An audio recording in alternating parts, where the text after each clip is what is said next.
Today is going to be an interesting topic, so I want to touch on DEI.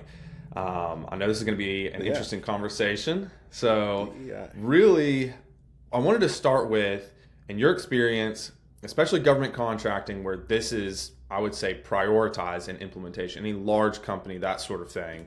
Um, what's your take on the history of DEI? Why do you think this has been implemented like this? And then we'll get caught up into current events and see how that effect has taken place. Okay. So, what's okay? Ask me the question again. You're like, So, what's my take on it? what's your take on the history of it? Why do you think Oh something yeah. like this has come around? All right. This is one of the things that makes a lot of black people hate me. So I've studied slavery. I've studied like world slavery, not just American. You know what I mean? I've studied all of it. I've been to Africa, yada yada yada. Right? This used to be like a really hot point for me. Now I think I'm a little more conservative. So, were things done in America and still done for a long time to like diminish and destroy people groups' opportunities? Absolutely. If you look back, so let's talk about before slavery, Native Americans, right? But then they get land or they get this or they get that, but then they're infiltrated by people who take their land again. Some of the tribes aren't federally recognized; they can't do this and that. I don't want to go too deep in it, but you take them, take the African slaves and island slaves that come in. Same thing, you know. They're controlled, owned, whatever. You know what I mean? It's miserable. Hmm. Terrible as you can get it. But then I go to Ellis Island. So I'm looking at family history. I go to Ellis Island and I'm looking at almost every immigrant group that came into America was treated bad by English Americans. You know what I mean? Hmm. Um, Okay. they were now they weren't owned and breeded and all that kind of and bred and all that kind of stuff, but they were systematically oppressed. Um, and I'm gonna just say America has a culture of oppression, whether Hmm. it be Jews, Italians, women, blacks, you know, Mexican, Native Americans, and even homophobia is a real thing. It's a Mm-hmm. real thing. Um, now, give me like 8 years ago, I wouldn't be saying all this, but now I'm like, wait a minute. Because I'm so deep into business, I can see like I've had the interactions. You know what I mean? So the Hmm. history of it, like, yeah, I think it's a really good thing. I think the goal is good. Let's make sure that all the doors are open for fair business. Is it fair yet? I don't know. I don't think so. But I do think the origination of DE&I could have been really good. However, I do believe that it got monetized and it got commercialized and weaponized and all that kind of stuff, and it created a really toxic interaction for everybody. Because on one hand, yeah, you create the program; it's supposed to help, but like I've gone to DE&I focused training for business, and we get Hmm. done with that, and then they don't want to do business with us. You want to talk to us Hmm. about business, but then not do business with us. Um, Yeah. then I've gone to stuff where they promised to do business with, they didn't. Um, I found that a lot of people are just checking the box there because they had to do it under the last Hmm. administration. Yeah. So it's very disingenuous, and there's some really good people who are trying really hard. Um, and I'm going to make sure I sound politically correct. Those people either weren't equipped, weren't resourced, or just couldn't pull it off. But I think at some point it became more of a problem than a solution. Um, It yeah. feels to So me almost similar to, because a lot of this stuff changes by who's in office, right? Or whatever political 100%. Yeah. party's in at the time, right? Yeah. It feels almost similar to me is when we go over and we're, hey, we're going to do, boots on the ground in Afghanistan or whatever. We're going to change, all this sort of stuff. whatever administration is in, if that's their priority, they make it a priority. If it's Mm-hmm. the next administration and it's not a priority, then it's not. And then the Right. fallout is all of these people in these countries that we're in basically get left hanging, right? And I wonder, like, from your perspective, do you feel similar to that type of like fallout? Like, oh, hey, this administration was in, we got, yeah, this was great, we were kind of moving in the right direction. Next administration comes in, and it's like, yeah, we don't care about that anymore. And you're just like, okay, because to me, that would make me so jaded to all of it. I would just be like, I'm not interested in anything now. Like, I'm going to do my own thing. Well, like, so part of me is like, I can't afford to be jaded because Hmm. there is systematic oppression. Like, it's real. Like, Yeah. it's not everywhere all the time. But I've walked into an Army aviation office and at Redstone and had a Hmm. great call with the guy ahead of time. I get in there and he's like, you don't look like what you sound like. Hmm. And the deal was done. I know we're not going to go forward, right? But does it mean I was ever going to get the contract? I don't think so. I think my company was young and inexperienced at the time, and we probably couldn't have got the contract. You know what I mean? So, like, I'm not mad at him. I do think the guy is like, he's racist, obviously, but and he made sure I knew that. Um, but I can't say he, like, oppressed me. So, like, I need the contracts. I do need to benefit from the programs, and I have. But at the same time, I think there's an unfair judgment that's cast from people who benefit from DE&I onto people who have to execute it, that you owe me something, because that's not true. They don't. I'm not owed anything because of the color of my skin, and quite honestly, like our skin color is not that far apart. You know what I mean? Right. As we're sitting on this camera, and it's like, you know, yeah, is it toxic? Yeah, I mean, I think it's gotten to be where, like, where I'm at now, as we go deeper in this conversation, I'm like, D&I is a joke. It's a joke, and it is toxic, and you know, if it's handled incorrectly. But there's still some good people out there doing good stuff. Do you think that, like, so kind of switching gears a little bit to you running your company, have you had any interactions where it's been difficult that, like, people are assuming? Because, I hear stories like American Airlines, where they're like, hey, we want by whatever the number is, 2027, half Yeah, of all, pilots to be black or women or something like that. Um, and that raises a lot of controversy, right? A lot of people think, okay, well, this is a great thing. Some people think, okay, well, now you're having to change standards, basically fit this quota, right? And is that really beneficial for the whole point of American Airlines, which for me is like, I want to get on the plane on time, fly safely, and get to where I want to go? right. Do you see your company, have you had any like requirements from that to hire within any of your companies that has made that difficult? Or do you think, no, I think this is a good thing, I've been implementing it personally as well? I think. I mean, this airplane thing is kind of funny. I mean, if you're a pilot, you're a pilot. Yeah. There's no black way in. There's no DE&I way in. American Airlines wants to hire black pilots, female pilots, whatever. They want to hire pilots. The fact that they're black or whatever doesn't matter, because everybody has the same standards. It's called the Airman Certification Standards by the FAA. I'm as good a pilot as any other pilot at my level of time. You know what I mean? And if they say, well, Randall, I want to hire you because you're black and you're a pilot and I want a job, it doesn't mean that I'm going to crash the airplane. It doesn't mean that I'm Right. a lesser pilot. It's just they have an image they want to protect, and or they have a brand they want to project or whatever. Like, whatever. It's a pilot. It's not subjective. You know what I mean? You're not going to find an inferior black pilot, inferior white pilot. You're going to find an inferior every type of pilot. You're going to find it's like, I know Yeah. really bad white pilots. I know bad black pilots. I mean, well, take that back. Most black pilots I know are like phenomenal, but they work really hard for it. They Yeah. work really hard at it. So, Well, I think because for me, I hear the same thing in STEM, right? There aren't any women in STEM, all this sort of stuff.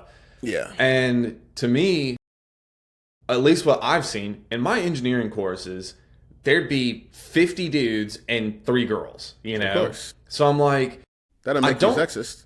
That'll make the school right, sexist. yeah, You know what I mean? exactly. I'm like, well, there just weren't a ton of women applying. And I personally, I never had any girl that I, was in, study sessions with or anything like that that got treated misfairly. They were all wicked smart. So I'm like, most of the time, the girls were the smartest ones in the class. Right.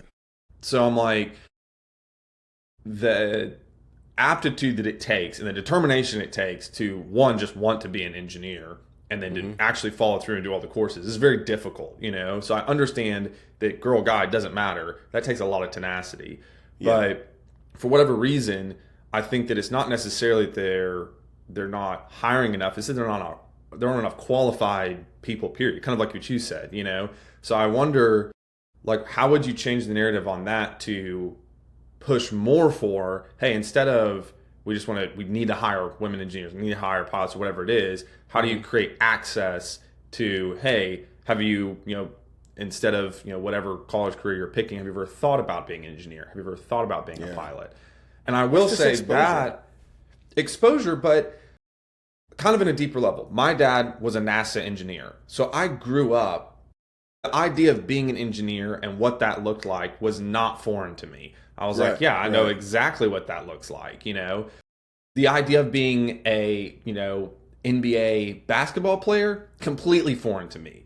I Right. don't watch Right. it. I don't really know it. I was, Mm-hmm. I played a little bit of tennis growing up, and some baseball. So it's like, I wonder from your perspective, do you think that there are ways that you can create more exposure? Would that be like your approach to the problem? Yeah, I mean, so I have a foundation, Blue Gyro Foundation, and we spent just about 2 years trying to figure this thing out when it comes to aviation. And what we figured out was that nobody's exposed to it. In Hmm. mass, nobody's exposed to it.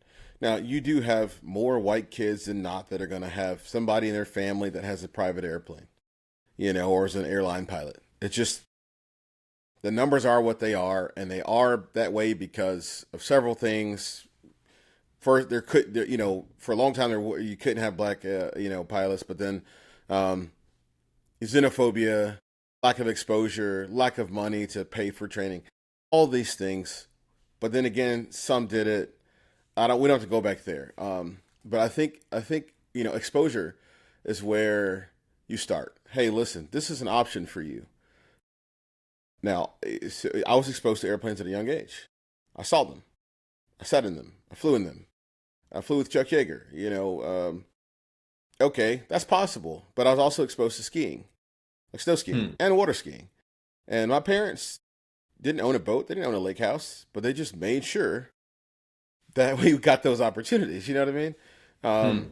They weren't super wealthy, but uh, they let me see. So now I'm looking at when I look at this whole thing of exposure, I'm looking at parents now, and I'm going, Hmm. I don't care. It's not about is it expensive? Of course, it's expensive to do a lot of this stuff. Um, but if you want it bad enough and you know it's possible, then you can probably do it. I mean, I don't. I can't give excuses to people about okay, well, you know, uh, you didn't do this because of slavery. No, you didn't do it because somebody showed you that was possible, and the parents are responsible for that. Teachers are responsible for that. Um, a kid can't be responsible for making sure they see what's on the other side of the fence at the airport or that they get a Right. trip to NASA. We know that you can get that stuff done and it's not super expensive. And now there's no barrier. You got Uber, you got Lyft, you know what I mean? You got the Hmm. internet. But I do think like the, especially when it comes to STEM, people aren't really aggressive about exposing children and adults to high paying opportunities, groundbreaking opportunities. And that's something that I'm not super invested in anymore because I invest in hiring people that can come in and grow within my company, and that's where it should be right now. But but I do think like, man, exposure, you can't just throw kids in the sandbox and go figure it out. I think, like you said, it's deeper. It's directed exposure, Hmm. and it's more of a full spectrum. Like, here it is. Here's how to obtain it. Here's what it costs. Here's how to pay the cost. Here are the opportunities that are out there. But that's Yeah. like that's a different kind of school. I mean, right now, by the way, you have to reach a kid by the time they're in third grade to make their mind like just be okay with the opportunities that are out there outside of basketball, football, getting married, whatever. You know what I mean? Hmm. We're finding that it's third grade. They've made their mind up by fifth grade because of social Really? media, TV. Yeah, man, they're done. They've decided already. This is what I want to be, or it's what I can't be, and then they go home and it's affirmed at home. It's, Yeah. oh yeah, we don't fly in airplanes, or we can't do this, you can't do that, or we can't afford this, can't afford that. Man, no. Uh, yeah, this is it's deeper than exposure, but it's not hard. It's not impossible, and there are groups that do it. I know nonprofits that do it. Unfortunately, they don't get the attention. The ones that do get the attention are the ones who just throw around the word STEM, Yeah. and there's nothing Yeah. else.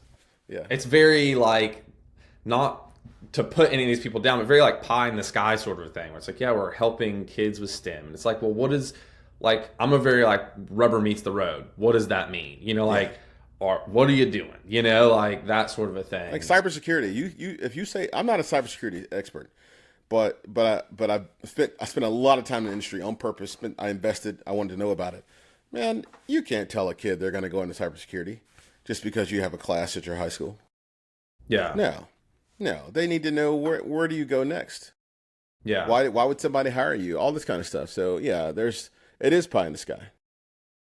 So then, for you, because you're kind of on both sides of this, you have employees that you're hiring, right? Hmm. And then you have contracts you're trying to win. Hmm. And you've kind of got stuff on both sides there. If someone came to you, you had two qualified candidates, one's white, one's black, or whatever it is there anything in your leaning where you're like, yeah, I prefer this person or anything like that? Or do you try to hire like it's completely analytical, I don't care, as long as they're a good culture fit and they have the capability done? So definitely culture and capability. I mean, the name of the company is Blue Gyra. Obviously, Gyra Hebrew for provider. Our ethics standards are based on the Bible. That's it, and they're really high standards, but they are what they are. Do we meet them all the time? No, not all the time. We try to. If you can walk into this environment and do the job extremely well and fit the culture, fine. I've hired people that had I had I known had I known about their personal lives, I might not have hired them. But then again, they did the job and they represent the culture very well. They represent the brand well. Hmm. Um, that is what it is. But if I have a white and a black, we're gonna interview and I'm gonna say, uh, you know who can represent me. It's my company very well. Now I've hired a guy that did not want to work for a young black dude. He was an older white male. You know, it ended up not working out. I won't do that again because my intuition said don't do it. But Yeah. not because he's white. It's because he had issues. You know. Yeah. But on the flip side, I've hired other white people and it's worked out great. I've hired skinny, Yeah. fat, everything. I mean, at this point, um, I have some of everybody working for me. And if you can do the Yeah. job, great. If you can't, it's either I'm not going to hire you, or you're going to get fired. Um, so yeah, I don't think I don't really care. I just you got to represent me, and if you want to walk in with you know uh, pink rain boots and a purple suit and whatever, like that's not male or female. That's not representing my brand. You know Yeah. what I mean? We are a fairly conservative, government focused contractor. Like we play the game. You know what I mean? There's a Yeah. uniform to this. There's a culture to it. Yeah. So yeah. No, yeah, definitely. I mean, any organization is going to have a culture to it, right? Hmm. I would feel very out of place, working at a lot of different companies where it's like, I just don't culturally fit, I'm which is not wearing a fine. suit every day. If somebody wants to hire me Right. and you tell me I got to wear a suit every day, I'm not a good fit. Right. Yeah, exactly. So, so then going from, you're hiring these people, have you felt like there has been any opportunity with these type of policies been coming down with DE&I, or do you think that it's all kind of smoke and mirrors? Like, have you seen where like, yeah, no, this was actually, we branded the company this way, we have this company culture, these opportunities came up that we previously didn't have, and I've seen like positive effect from this or negative effect? I mean, we're small, so like it's not a big deal to us. But I've watched all these other brands that tried to leverage DE&I, leverage forward or leverage against it, and they all lose. They all lose. Hmm. They spend a bunch of money going, "We like you," and then you doesn't go shop there. You know what I mean? Yeah. Or if something goes sideways on social media, people stop going. Um, but like as DE&I got big, the whole black business, shop black business got big. Man, there's this law that I've come up with in my head, and I think it's based on real stuff. All right, if there's 100 restaurants, right? What's the probability of them being black, white, Mexican, Chinese, whatever? There's going to be more white-owned restaurants than everything else, right? Okay. Just the nature of society, right? And the economy we live in. Um, if I got to only eat at black restaurants, if that's my focus. So let's say there's 10 out of 100. All Mm. right. Number one, where are they? Most black restaurants are going to be in predominantly black areas. I don't live in a predominantly black area. I can name a few in my city. Now it comes down to what expectations do I have? I like really great service. I like really, Hmm. really fast service. I like yada, yada, yada. Okay, I'll go there. If my expectations aren't met, then I'll never go back. If it's too far away, I'm never going back. If I don't feel safe in that part of town, I'm never going over there. You know what I mean? Hmm. Now, the food might be great, but there's too many things loaded against it. And that's the same thing if I go to a white restaurant. If I go to a white one and it's too far away, I don't feel comfortable. Dude, I've traveled Yeah. all of Alabama. I've been to every county in Alabama. There are places that are white that I won't go to. There's places that are black I won't go Yeah. to. You know what I mean? Yeah. Yeah. But no, I mean, I think leveraging it, I think it's ended up being kind of dumb. I think it ended up being like, it was a play, and I think the play ran out. And I think it's over. I think now it's just like, man, are you in for America, or are you out? And all the outliers now, I think, are the people that are trying to still leverage DE&I. Um, but I will say, like, J.P. Morgan has a pretty good program that I've noticed. But I'm a veteran as well, and their veteran program is better than their, race-based program. You know what I mean? Yeah. So, or not like race and gender and all that crap. But yeah, I Yeah. mean, yeah, that's kind of where I sit with it. The numbers prove that it's not worth the trouble. Yeah. I mean, that's kind of been my feeling, I guess, from not only just this, but it feels like the American population to me is getting kind of just burnt out on Yeah, all of it. Like we're just like, yeah, that was cool 5 years ago, hmm and like don't care. Like don't no, care about any of the homophobic stuff, the race stuff, I think what people are waking up to, which I think has been true really this whole time, is rich and poor. They're like, hey, are you yeah, wealthy or are you poor? right. And as we see this divide in America, where now the middle class is essentially non-existent anymore, it's becoming more and more. Because I've hung out in rooms with, a bunch of wealthy people, and they don't care what your skin color is. They don't care which way you lean. Yeah, Like, I mean, they it's all might about the like money. internally, so in Internally, their sure, yeah, but like front facing and business no, wise, I've never seen an effect there. In fact, no, the opposite. When I hang out with like more of, I guess, my demographic, poor people, it's like that's where I hear these conversations come up. And that's, again, I just think that right now we're kind of in this burnout where it's like, hey, yeah, I'd really care about you know black inclusion or gay rights if I could afford groceries. But So you're if going back that's to like not this being is met, exactly what they went through in the Depression. When it came down to the Great really. Depression, dude, it got down to where it's like, you know what? I got nothing. You got nothing. We are the same.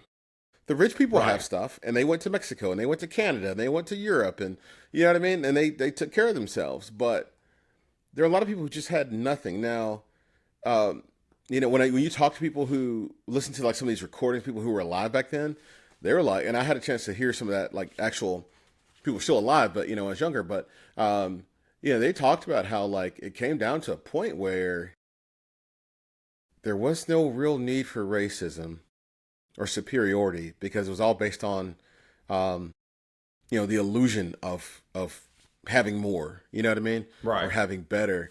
And I'm not saying that's true for everybody, but a lot of people were like, "Man, we're done.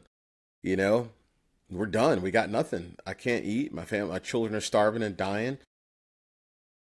And it went back to a farming culture as much as possible. I mean, like all this stuff happened, and people just realized like this doesn't really work. If you go back to the go back to the after the Civil War, you had this industrial revolution starting everything and the Reformation. Man, things were pretty cool. Mm-hmm. They were like, well, there's a lot of black people, there's a lot of white people. Let's do some politics. Great.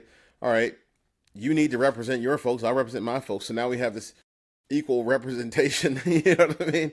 Um, Yeah. in politics, and then of course the Democrats came in.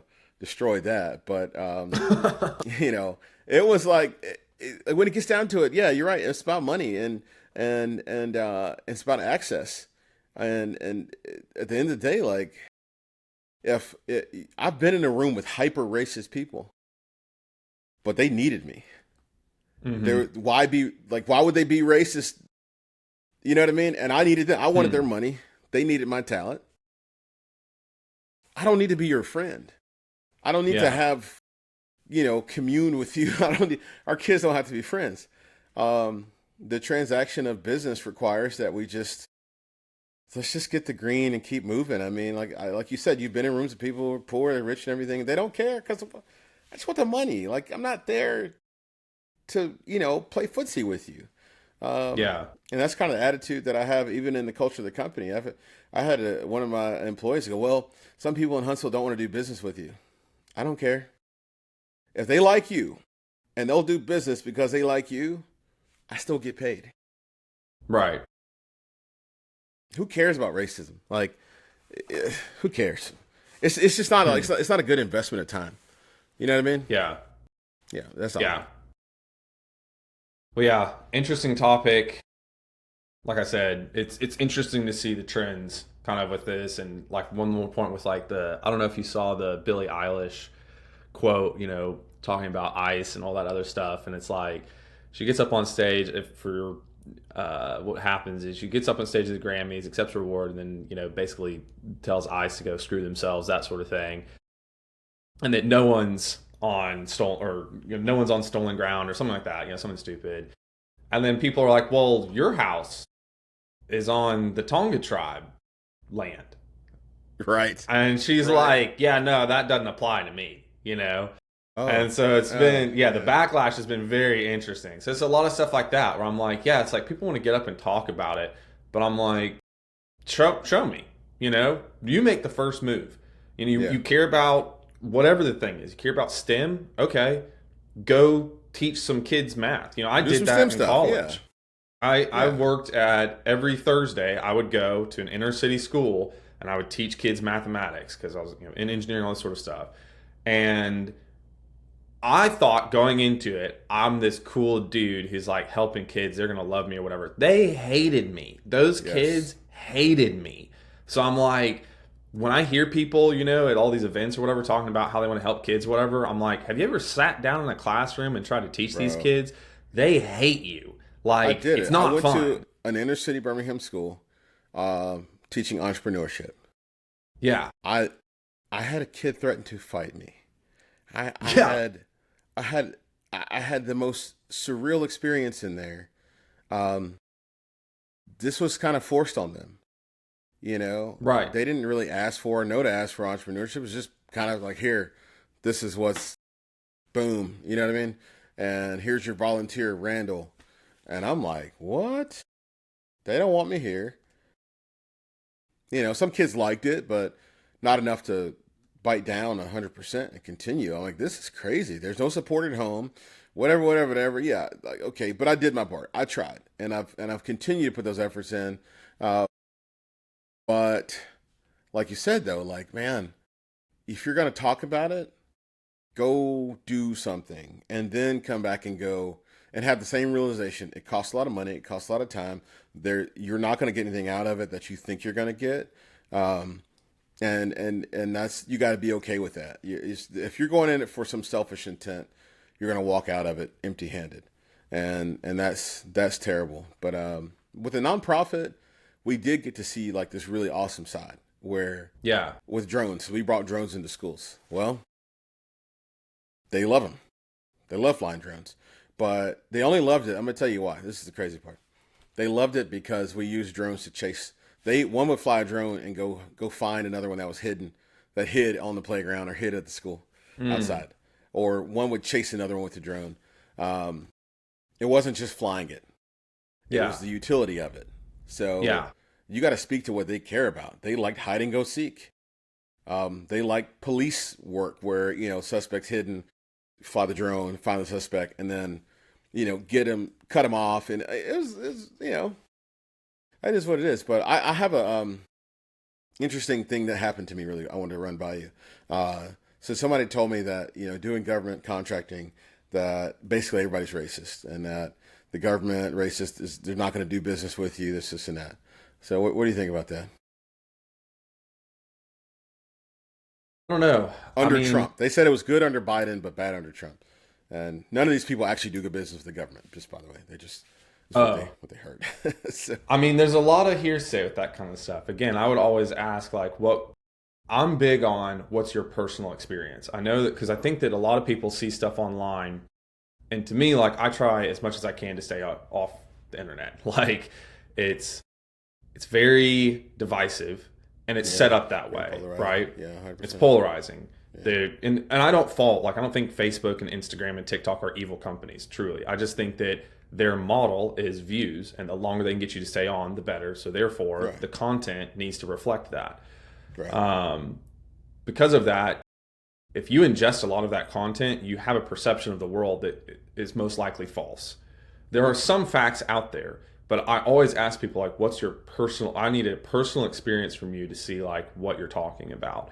And for me personally, and from the people I've worked with, I've never really experienced that. Maybe a little bit. And it's always kind of like underhanded and that sort of thing. But I think the thing I've seen personally more is not a racism thing, but a like, oh, there's like some country bumpkin, that kind of thing. Oh, they're just some stupid person, that sort of thing. That has been disproven for me. I've had several times where, like, I remember back at one of my jobs, my boss was originally just a country boy from Texas. That's where he started out. And he never got an engineering degree. He worked his way up in the program over 30 years. That was the smartest, most knowledgeable person I've ever met in right, that program. Like, but I've had people kind of say things that kind of allude to this, like, little country boy will figure it out, that sort of stuff. And you're yeah, like, well, doesn't take a fancy degree to figure this stuff out if you actually apply yourself. And he did. right, right. So, but personally, no, I don't think I have really witnessed anything that was directly racist, in my Mm, opinion. okay. So, not in the interactions I've had. Yeah, I mean, yeah. They've happened, but they did not impede my business. Um, Yeah. and that is what it is. I mean, I've had more microaggression, racist stuff happen from black people than I ever thought I would. Hmm. That's Yeah. where the bulk of it came from. Is they were mad that I was winning contracts, and they wanted to have them, but they couldn't get them because they're working for the government. Like, this is really really weird. But yeah, I've Yeah. had that happen more so from black people than anybody else. I will say, I have had people tell me I'm privileged. The problem is that I agree with them. So I'm like, yeah, I am. Like, Hmm. I grew up with two parents married. That's a huge advantage in Yeah, me America. too. Yeah. Um, so I credit my parents for pretty much everything. I'm like, Hmm. you're right. I didn't choose the family I grew up in, the parents I had, the grandparents, the support, all of it. Like that was a gift. However, I think that what's important is not to go, okay, I have this gift or whatever it is. It's to utilize whatever you have. Like I Hmm. learned very quickly, like, oh, okay, my dad knows everything there is to know about construction and automotive, and he's an Right. engineer. Like I'm going to leverage that. So I started a construction company, and I was doing construction. Anytime I came across something where I was like, what the heck is this? I could just call him. Hmm. Totally an unfair advantage. But I think that's the thing. It's not in business. You want to have an unfair advantage. That's the Hmm. point. So figure out what your unfair advantage is and then Yes. utilize it. That is the whole point. Yes, unfair advantage. You win, you can win, Yeah, and go home. Go fight. Go fight the good fight when you have the money to fight the good fight. You know what I mean? right. Well, and that's another thing too. To tag along with that is I've been in the startup space for a very long time. I've always been interested in. I love startups and businesses and all that sort of stuff. I feel like there's this narrative that's like pushed. That's get out there and fail often, and fail quickly so you can succeed or whatever. I'm like, I almost feel like the succeeding part is a little bit understated. Like, if I could get to where I want to go without failing, I would do so. Like, I hate failing. It is the Yeah. worst. I Yeah. don't like it. I'm extremely risk averse. Like, the only time I will take a risk is if I know that there's some potential growth or something. Like, Yeah. failing is not the goal here. I think we should be training kids like to win. You want to What win. does success look like? How do you get there? Right. What was the most Yeah, efficient path? exactly. Yeah, not go fall on your face and you'll figure it out. Because honestly, I mean, you know, you you fall enough, man. A lot of people do not get back up. Yeah. There's some brilliant people who are not going to ever put themselves back out there. They're done, Yeah. and that's really sad. I mean, I crave success. I do not crave failure. I don't. Right. You know what I mean? I like Yeah. success, and that makes me go, I don't need to do everything. I got to do some stuff, and I got to do some stuff within limitations of what I know, who I know, and all that. But yeah, I do think people need to be taught. I mean, if we're looking at DE&I, like that's what you teach: how to succeed, how to succeed Yeah. despite what you think, despite how people treat you, despite whatever. Here's how to succeed. I'm not hearing that conversation. Hmm. But I think you're dead on. That's what we need to talk about is all right, D and I, whatever, you're this, you're that. Then here's how to succeed. Here's how to navigate Hmm. it. You know? Like if you tell me you've been involved with freaking what's that thing called? What's the black thing? Um what's that big movement that happened? It Black Lives was Matter. Black Lives Matter. You tell me you're involved in that? I've been around those people. No. Yeah. No. That's not how you succeed. You don't throw in your hat with an unknown cause with unknown people running it. You know what I mean? And Yeah. and say you're gonna win. No, don't do it because you're gonna now people think that you hate them if they're not black. You know what I mean? And Hmm. some of the best people I've met in my life are white. Yeah. When I needed finances and I asked black people for it, they said no. They had the money. I asked white guys for it. They said yes. Okay. They're not Yeah. all evil, right? But I think success teaching would go a lot farther than Yeah. this general following your space. Especially you're talking about DNI, man. Like you know, when your mom tells you you shouldn't fly on airplanes, they're dangerous, and you don't go to that software conference in San Francisco because you're scared of the airplane and it's too far to drive. Hmm. Like you need to know why you got to get over that fear. You got to know why, like how to navigate that. You know what I mean? Hmm. Because you should be there. Like you're Yeah. not going to sell revolutionary software in Alabama. You know Right. what I mean? It will go Yeah. somewhere else first. Right. But yeah, the xenophobia and the racism, blah blah blah, blah all this stuff. Yeah, that might be the move right there. Josh is success focused curriculum for oppressed populations and people groups.